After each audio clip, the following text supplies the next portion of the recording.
guys, welcome back to another episode of I Am I. My name is still Joshua Ansley, right?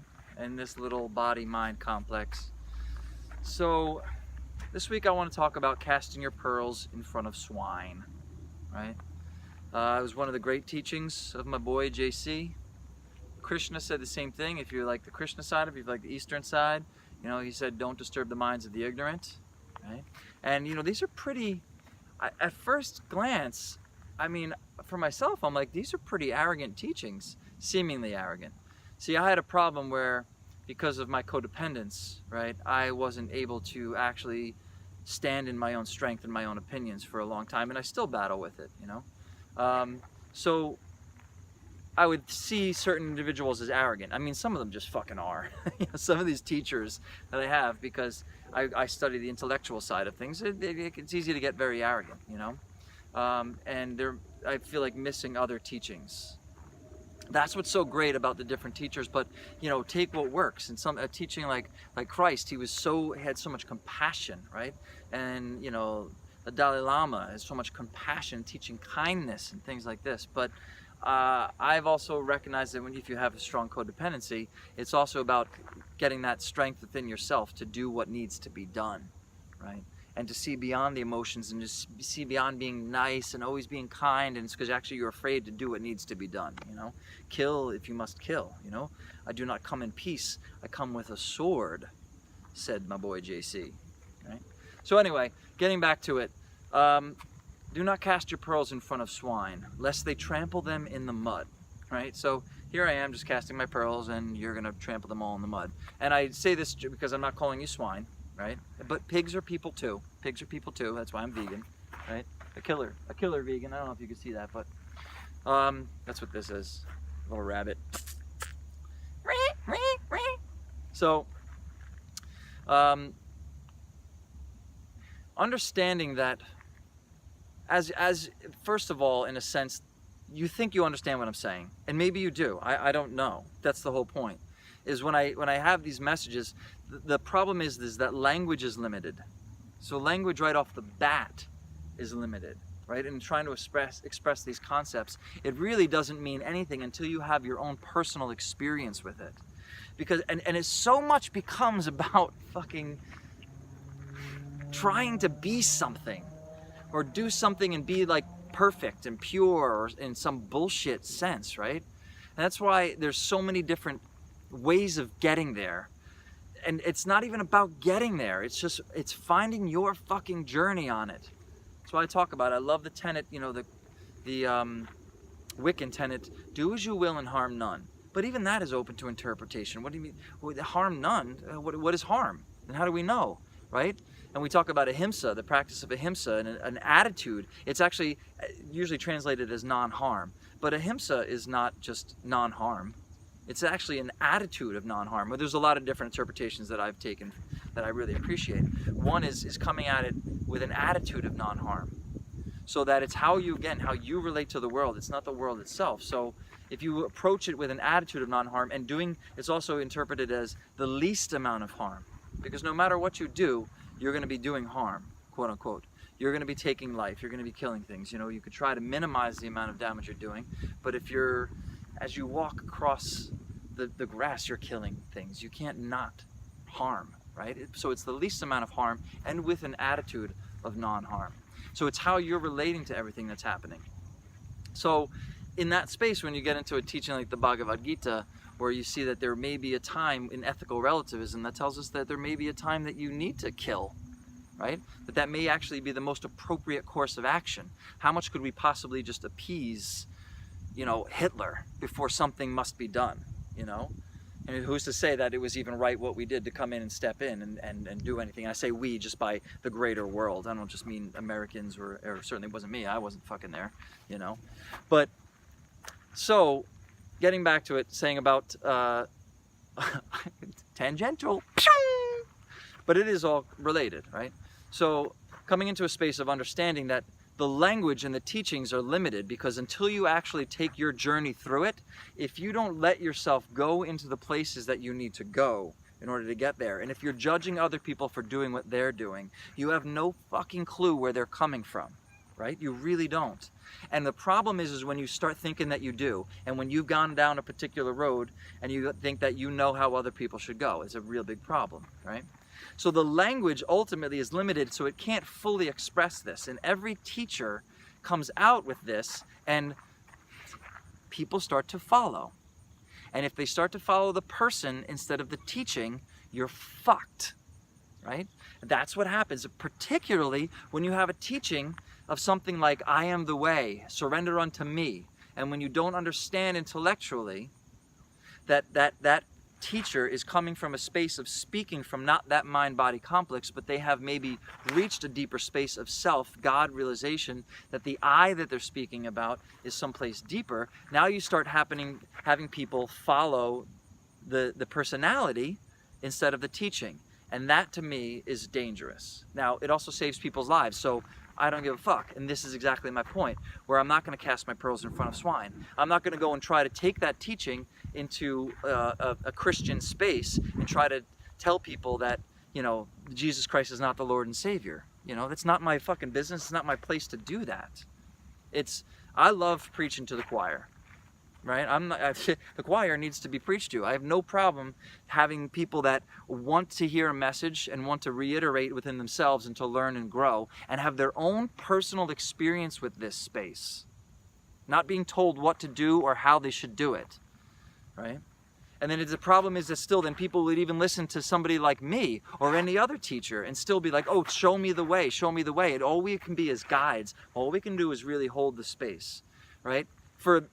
And some people just need to have that fucking small-minded shit. That's the bottom line, because I'll tell you why. If you try to cast your pearls in front of swine, if you haven't seen The Last Temptation of Christ, I definitely suggest checking it out. Now, people are always like, oh, yeah, I've seen that, or I would never watch that, or whatever, thinking it's, you know, the Passion of Christ. Not the Passion of Christ. Not Mel Gibson insanity. I'm talking about The Last Temptation of Christ, which is a Scorsese film from 1988.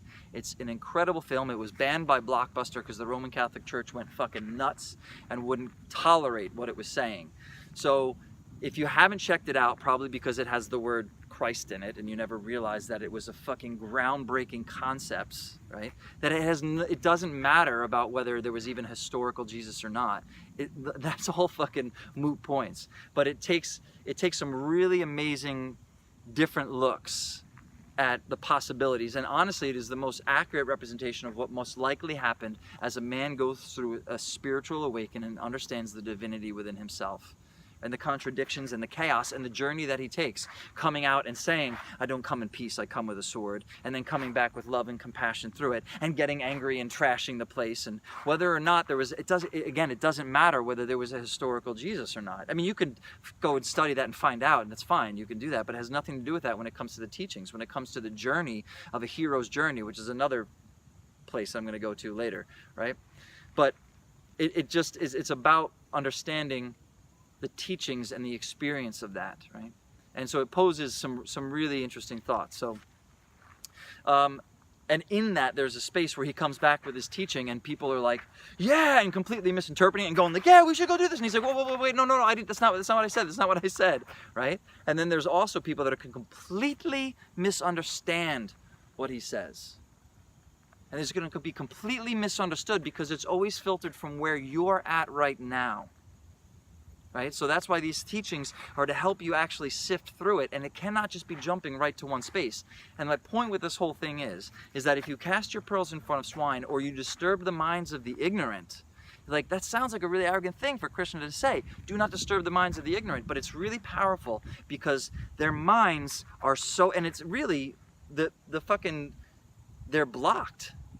It's in a space where they can't actually see differently. Because the neurons are not firing, they have not made those connections, they're not tapping into those places in the brain, they're in a very rigid understanding of how the world works. They are in that space of duality and even spatial relationship and understanding very primitive ideas about how to understand separation, which is an important part of the process. Understand that we are all separate, and then understand that we are all the same. And also then go back to understanding that we are all separate. Right? So you have these teachings right when you're very early on, and we start to learn and this is mine, right? And you start to separate and be like, you don't even know that these are your hands or what. You have no idea about anything until we're taught all of it. And then I think that's an important distinction to make, but then understanding that we are all one as well, right? But certain people, they get stuck, and particularly it happens, particularly it can happen if you have people that have hit rock bottom and then found salvation, if you will, in some sort of method or modality is what I was saying, right? And then if you have some understanding that how that works, and they go like, okay, this works, so they think that this is how it's going to work for you. It's like when I love going to Christian, praise Jesus fucking, well, I don't know what, it's not, I wouldn't say mass, I don't really like a Roman Catholic thing, but like I love to go in and bhakti sort of praise, right? And then they always come up to you and they're like, hey, have you found Jesus? Have you found Jesus? And I'm like, yeah, I fucking found Jesus. He's buried in a book somewhere, fucking 2,000 years old. Like, back up. Like, I get it. Let me just come here and, it's like, let me do my thing. It's like there's this glaze comes over their eyes and they're like, Jesus loves you. Jesus loves you. And maybe, hey, man, maybe I'm fucking wrong. I'm not saying I'm right here. Maybe it's fucking Jesus is died for my sins, and it's not until I accept that, because that's really the truth. It's not till you accept it. And if they accept that, and they now have a psycho-spiritual receptacle for all of their shit, that's actually fantastic. They're in a much better place than a lot of you really intelligent people that are too intelligent to accept that. That's throwing out the baby with the bathwater. You're missing the point of what happens there, right? You really are. It's because you're too intelligent, your intelligence gets in the way, right? But I'm with you. I can't do it either. But if you try to disturb the minds of these people if you disturb somebody's core fundamental beliefs, their understanding of reality, we are talking about a complete mental breakdown. And I know because I've had them. Now, personally, I think that's the best way to go. Right? I don't think it's the best way to go. I think it's a slow, steady shift is the best way to go, right? But I didn't realize that I was going against my core beliefs, that my deeper self was like pushing out against it, and it needed to be heard, right? And I didn't even know, because I didn't have the comprehension, right? So I snapped and I woke up, and now I like understand much more of these things, and I'm still on this process of transformation always, and staying open and not trying to be right, and allow myself to see new possibilities. See, a lot of people stay open and honest and into these new ways, and then they get stuck in the new way. That's fucked, it really is. Any medicine that leaves you dependent upon the medicine is no medicine at all, right? You take your boat across the river. When you get to the other side of the river, you leave the boat there. You don't fucking carry it with you. That's difficult for a lot of people. So people need to stay with their boat and right by the edge of the shore. I'm not going to fuck with them. If somebody's like, hey, I see you've come back from out there away from shore. I'd like to go. I'll be like, are you sure? And they'll be like, yeah, and we will drift out a little bit, and then they'll be like terrified, and maybe they're willing to go through it, and so they go through it, and then they go, no fucking way, man, this is bullshit, and there's something snaps, right? And it's in the frontal lobe that happens, in this place where they have rigidity and rules and the way it should be, and their terror and dread that they've never even imagined, that gets triggered, and they can't face that, and it's tough, and this is why it's important to not disturb the minds of the ignorant. And this is a tough teaching for people to understand, because we want to go out there and we want to change the world. We want to make a difference. We want to show people the way they need to be. We think, and that's really just control. That's thinking that you know what is best for the world.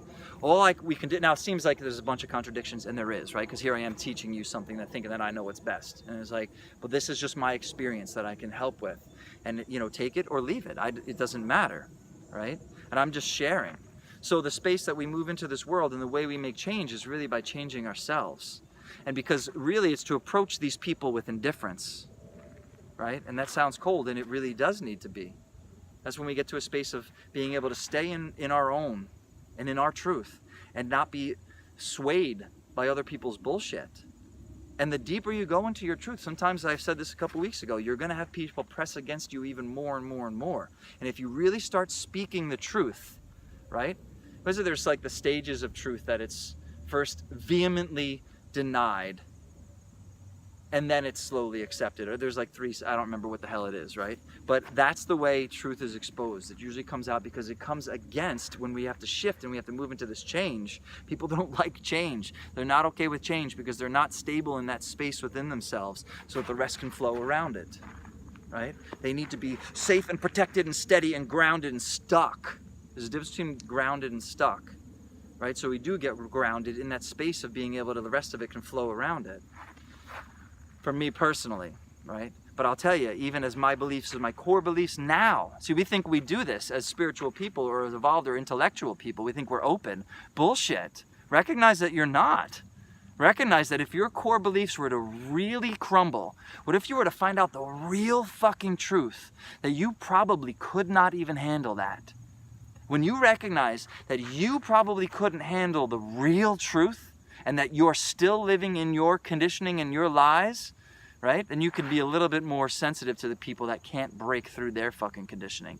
Now, that doesn't mean we let them kill us, you know, slice their throat maybe if you need to, with love in your heart. And I'm not condoning violence or killing, but I'm saying if it was in that space, you know, if somebody's coming at you in a holy war, like, I'm not just going to let you kill me. That's just my opinion, though. You know, I'm going to protect myself and my family and my loved ones, you know, and let my love expand out from the home, not just be the boundary, but let it be the center and expand out. And I will love you, but if you're going to be causing harm, then I'll do my best in this world of duality to protect the people that need protection, and to protect myself, and to spread love, and to do what is best in every single situation. So, not disturbing the minds of the ignorant, not casting our pearls in front of swine and expecting them to be valued, because they will just be trampled in the mud. In Lakesha Lakin, I am you, you are me. Namaste.